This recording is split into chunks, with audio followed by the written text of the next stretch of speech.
परीक्षक आणि उपस्थित बंधू आणि भगिनींनो, मी दादासो ज्ञानदेव मानकर कृष्णा सहकारी बँकेत नोकरी करतो. आपणापुढं कवी दत्ता हलसेकीकर यांनी लिहिलेली कविता सादर करतो.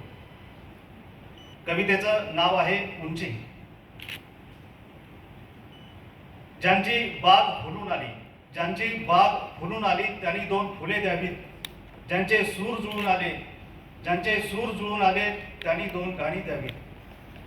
ज्यांच्या अंगणात झुकले ढग, ज्यांच्या अंगणात झुकले ढग, त्यांनी ओंजळ पाणी द्यावे.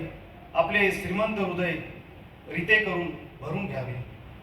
आपले श्रीमंत हृदय रिते करून भरून घ्यावे. सूर्यकुळाशी ज्यांचे नाते, सूर्यकुळाशी ज्यांचे नाते, त्यांनी थोडा उजेड द्यावा.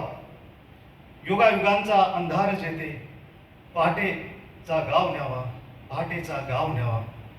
ज्यांची आभाळा एवढी उंची, ज्यांची आभाळा एवढी उंची, त्यांनी थोडं खाली यावं.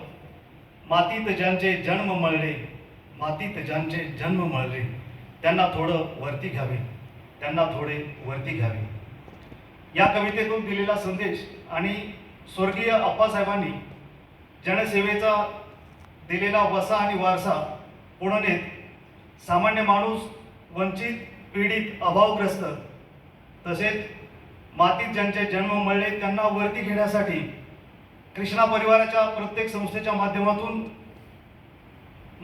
सन्माननीय सुरेश बाबा अविरतपणे काम करत आहेत.